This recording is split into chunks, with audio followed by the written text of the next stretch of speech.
Vous êtes prêts? Après, je ne sais pas, on verra. Allez, c'est parti. On va se diriger sur le premier atelier, par ici. Bonjour monsieur. Bonjour monsieur.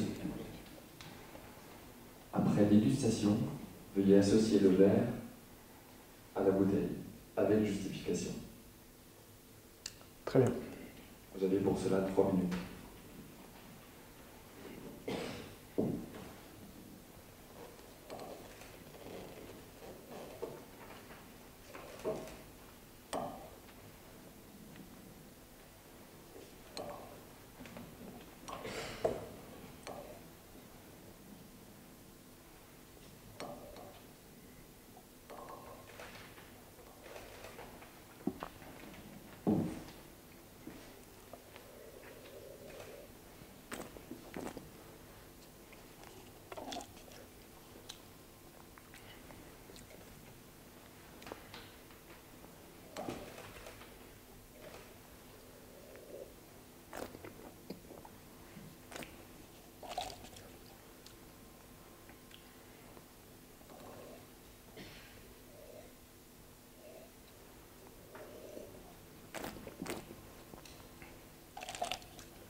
Alors, concernant le verre numéro 1, je l'ai associé à la bouteille B.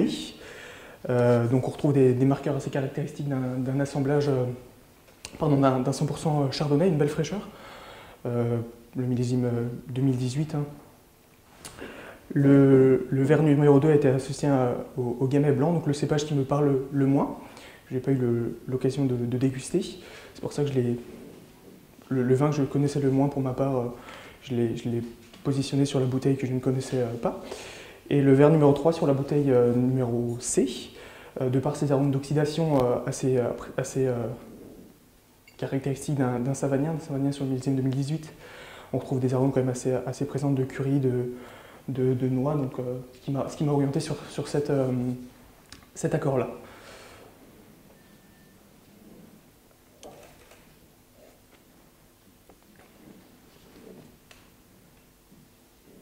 Merci. Deuxième étape. En choisissant le commence l'un des verres, veuillez nous le commenter de manière succincte et personnelle. Vous pouvez juste répéter Oui. le début?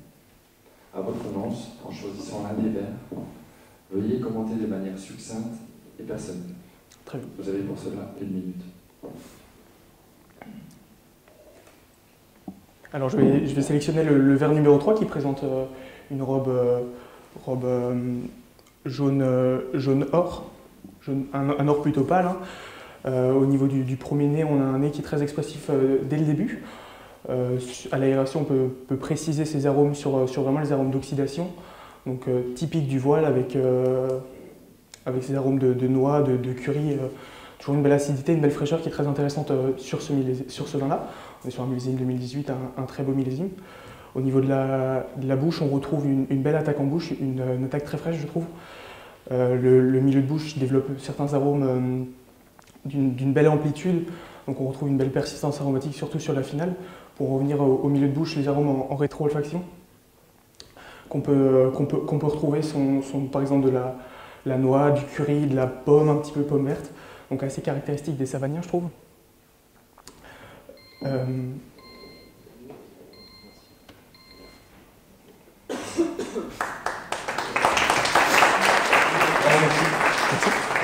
voulez boire un petit peu d'eau? Oui, juste un petit peu.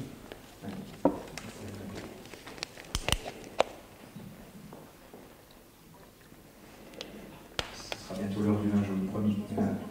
Restez sobre.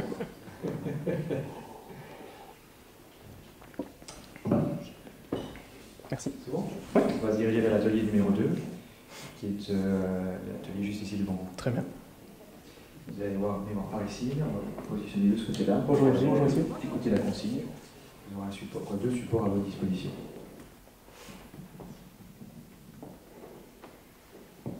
Vous nous accueillez dans votre restaurant pour le déjeuner. Nous avons choisi le menu du jour. Merci de nous proposer un accord mets et vins, une bouteille par mets, en vous aidant de la carte des vins proposée, que vous retrouverez sur le capitaux. Nous avons déjà pris l'apéritif et nous récupérerons le bon de commande à la fin de l'épreuve. Très bien. Vous avez 1 minute de réflexion, puis 5 minutes pour nous faire une proposition. Okay. Le menu est dans la carte? C'est tout bon? Je pense. C'est parti.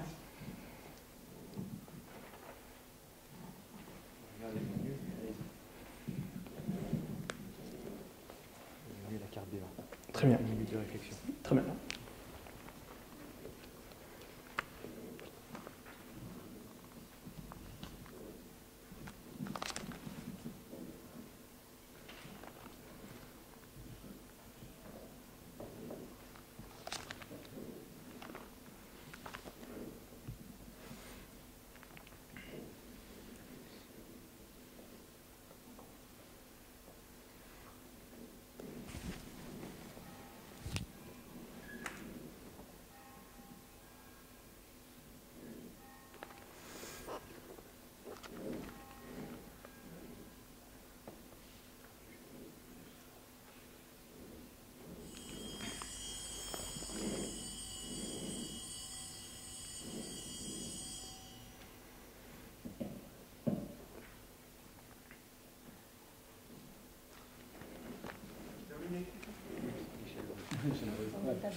Alors, donc, bonjour mesdames, bonjour messieurs, j'espère que vous êtes bien installés. Vous avez choisi le menu du jour donc, qui se compose d'une entrée, d'un plat et d'un dessert. Donc pour l'entrée c'est une croûte au mori, pour le plat une truite des blanches près d'Albora, une sauce au vin jaune et on va terminer avec un dessert autour du chocolat et du café. Pour ce faire je vous propose un accord de vin de terroir, hein, donc on va rester dans la région avec pour commencer pourquoi pas le chardonnay patchwork de chez Stéphane Disseux sur le millésime 2016.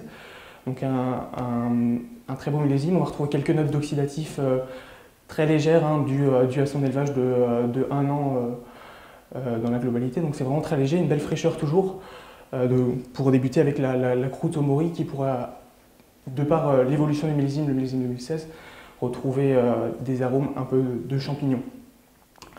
Pour poursuivre, je vous propose un tradition, donc une cuvée tradition.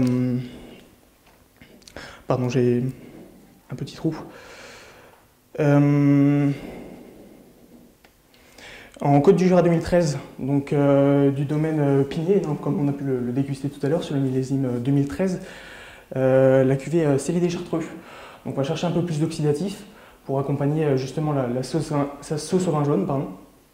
Donc on retrouve le millésime 2013 est un assez beau millésime en règle générale dans le Jura, hein, mais on retrouve quand même toujours ces notes assez caractéristiques des vins de voile qui peut être très intéressant sur cet accord.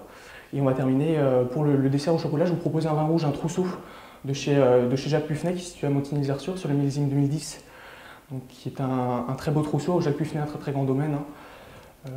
Voilà, donc on va retrouver de par l'évolution des arômes un peu de café, chocolat, réglisse qu'on pourrait retrouver. Pour l'eau, je vous propose l'eau de la région de rester chez Vellemin Froid, donc en plate et pétillante si cela vous convient. Oui, très bien. Très bien, merci beaucoup, je vous rapporte ça. Merci.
À qui dois-je remettre le bon? rappeler la garniture de la truite, s'il vous plaît, monsieur? Pardon. Donc c'est une sauce au vin jaune. Sauce au vin jaune, donc j'ai choisi un peu plus de fraîcheur que mettre un vin jaune directement pour rester un petit peu avec une bouche assez fraîche et pour pouvoir poursuivre sur le vin rouge et le dessert au chocolat qui peut être intéressant parce que les vins jaunes sont des vins très opulents, très longs en bouche. Donc on va rester sur quelque chose de frais et voilà. C'est un choix un peu personnel, je ne sais pas si ça vous convient. Après, si vous souhaitez un vin jaune, on peut évoluer, hein, c'est toujours pareil. Non, c'est parfait. Très bien. Merci. Merci. Merci beaucoup. Merci.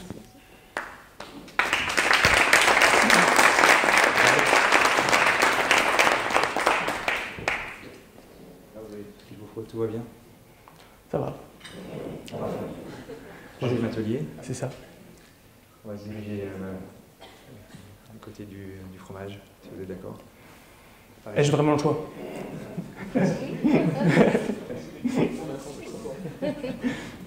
Bonjour. Bonjour. Bonjour madame. Pouvez-vous nous servir une bouteille de Crémant du Jura pour notre dégustation en accord mets et vin avec ce vieux comté? Et vous avez pour cela 3 minutes. Faut que je vous présente un accord ou juste le service de la bouteille? Pouvez-vous nous servir une bouteille de Crémant du Jura? Très bien. 3 minutes. C'est parti. Très bien.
Alors, madame, monsieur, qui a choisi le vin?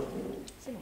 Madame, donc vous avez choisi la cuvée BBF de chez Stéphane et Bénédicte Tissot, hein, donc avec un élevage assez long, un crément assez presque champenois, donc des élevages de 30 mois sur des chardonnays.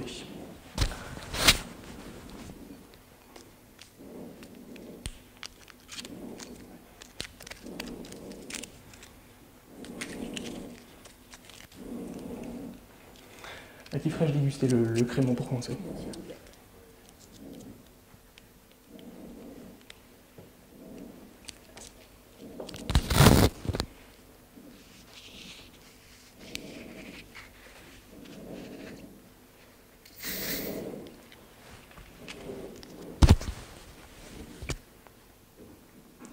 S'il vous plaît. Merci.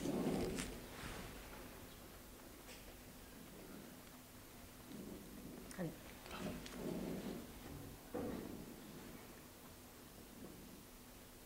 Merci. Est-ce que la température du service vous convient?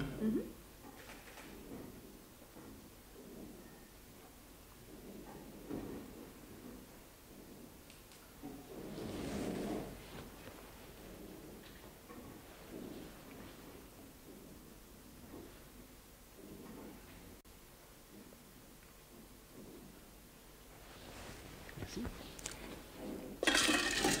À votre santé, on vous souhaite une excellente dégustation.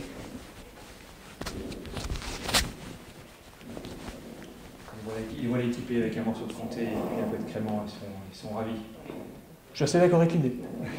On peut le féliciter, il y a encore une petite dernière question.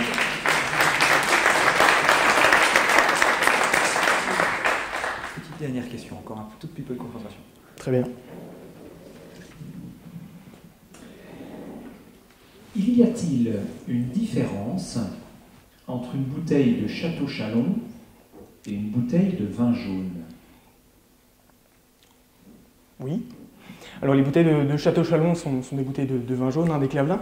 À la seule différence près, c'est que la bouteille de Château Chalon est estampillée d'un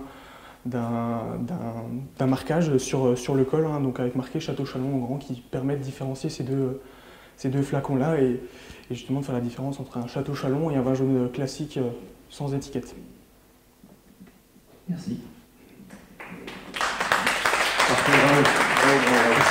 Et on vous libère de vos fonctions de sommelier ici dans la capitale du comté à Poligny. C'est ça. Chouette. C'est ça. On va vous laisser un petit peu de temps de repos, un petit peu d'aise, et puis on va vous amener en loge.